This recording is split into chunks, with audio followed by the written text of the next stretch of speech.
Good evening. The damage is staggering, but so was the fact that no one was killed or even seriously hurt. An out-of-control truck and trailer have hurtled down one of Sydney's steepest streets, wiping out 11 parked cars and a boat. The peace in this beachside suburb shattered as 11 cars, a boat and power lines all are totaled in one truckie's mishap. Only luck saved lives today. Andrew Denny, 7 News. The debate on the bill to decriminalise abortion is continuing in New South Wales Parliament tonight. We go live now to state political reporter Sarah Naven. Sarah, what's the latest there? Daniel, there was a threat to clear the public gallery, which became rowdy moments ago. We're told the debate could last another couple of hours, but government officials say MPs are determined to vote tonight. There are a total of 19 amendments to the bill being put forward. They're currently discussing the issue of conscientious objection, with several MPs wanting to remove the requirement for doctors to refer patients if they object on religious or moral grounds. Early this afternoon, MPs rejected the suggestion that termination involving a patient under 16 would need to be reported. There were also extensive discussions on whether counselling should be forced on the patient or at least offered. If the bill passes the lower house tonight, it will then have to go through the upper house before it can become law, which could take weeks. Good on you, Sarah. Thanks again. Sarah Naven there. Well, the Canadian manhunt that gripped several countries for 3 tense weeks is tonight over. The teenage fugitive suspected of killing an Australian, his girlfriend and a Canadian teacher, found dead in bushland, only 8 kilometres away from where they dumped a car a fortnight ago. Deep in the Canadian wilderness, officers make the discovery that ends the nation's biggest manhunt. In the United States, Miley Hogan, 7 News. In some breaking news tonight, there are reports that 4 people have been killed and 2 injured in a 2-hour stabbing spree in Orange County, California. Police report the crimes were hate and robbery related. 1 person is in custody, and it comes just hours after Donald Trump spent the day with survivors and first responders in states that were rocked by mass shootings at the weekend. Protesters were also waiting for him in Ohio and Texas, demanding tougher gun laws as the president rejected claims that he's fueling racism and division. In the wake of 2 mass shootings came the president and the protesters. A Sydney magistrate has fired a broadside at social media giants over the continued availability of the podcast The Teacher's Pet. It focuses on Chris Dawson, accused of murdering his wife Lynette, who disappeared in 1982. Chris Dawson arrived at court, his brother Peter by his side, but it wasn't the 71-year-old in the magistrate's sights today. Chris Reason, 7 News. A serial sex pest is still on the run tonight. That's despite police releasing clear video of their suspect. 3 traumatised women have come forward saying that they were groped by a stranger during their evening commutes in Sydney's southwest. A mad dash to the platform, but this man isn't late for a train. He's suspected of running following a sex attack.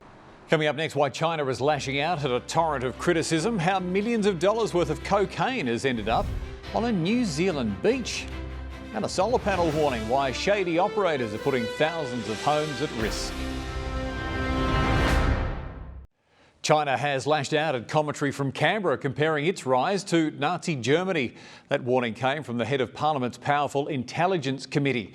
He's unleashed on our largest trading partner, saying it poses an unprecedented threat to Australia's freedoms.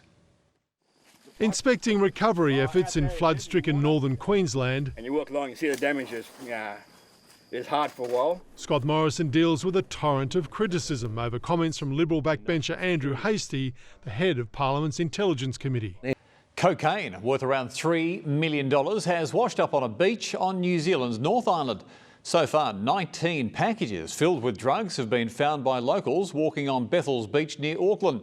Now, police believe the packages have been at sea for some time and are keeping an eye out for any more that may wash ashore. Another out-of-control semi-trailer slammed into a service station, this time in Minnesota. The driver said his brakes gave out at the top of a steep hill, the truck picking up speed as it headed down the road. Incredibly, the semi missed the Bowsers and no one was hurt. Now, a pilot who crashed his light plane into a remote forest in Canada has filmed himself just moments after impact. He used a satellite phone to raise the alarm and then made a fire to lead rescuers right to him. He was eventually flown to safety. He says he's now in the market for a new plane. Sports on the way next with some heartbreak for Ash Barty and the tough decision for Aussie selectors ahead of the second Ashes Test. Sport after the break.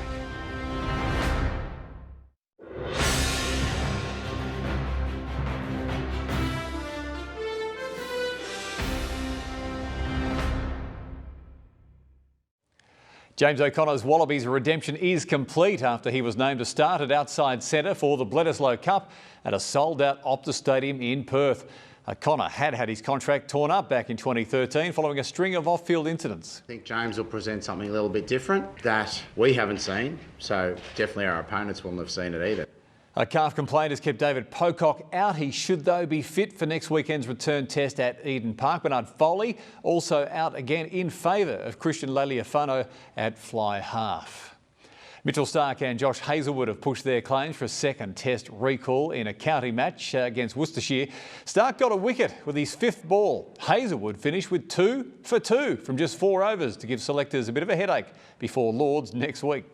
They've been normal around the team. They've been awesome. Play a lot of cricket, get left out and they still don't carry on. They don't do anything. They just go about their business.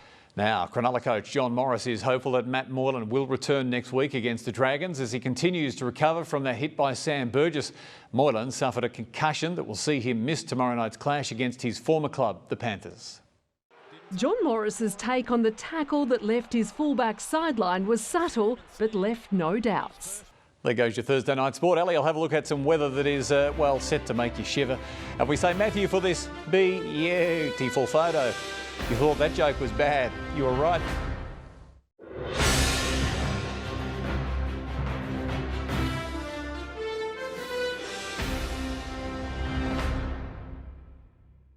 We are set to shiver. Elly, what's happening tomorrow? Shocker. Yes, shocker. I'm already cold enough, I think. Good evening again, everyone. Well, what a changing weather across the southeast today. It was a cold winter's day with grey clouds, and we had the start of unsettled weather. These really gusty winds we can see here swept through most of New South Wales, especially further north. It was extremely windy in the northwest today, and warm too. Some coastal regions reached 27 degrees. Those regions further north, though, will feel a drop in temperature tomorrow as another front is expected to cross the southeast. That looks to create more unsettled weather further south with gusty showers, hail, possible thunderstorms and vigorous winds over the weekend. Will most likely become colder with snow forecasts in parts of the state. But tonight and tomorrow, winds across southern inland areas are expected to become quite strong. We do have a severe weather warning in place for many parts across the southeast tonight, and it is beginning to stretch to areas just that little bit further north.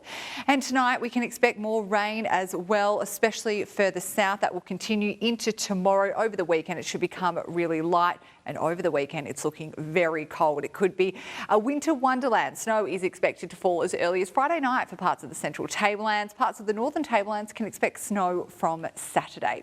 Well, icy winds will sweep through the state tomorrow. That'll drop temperatures down to 10 degrees in Wagga with a light shower, 6 degrees in Orange, possibly quite dry in Condobolin, but 13 degrees there. Still sunny along the north coast, but a little bit cooler.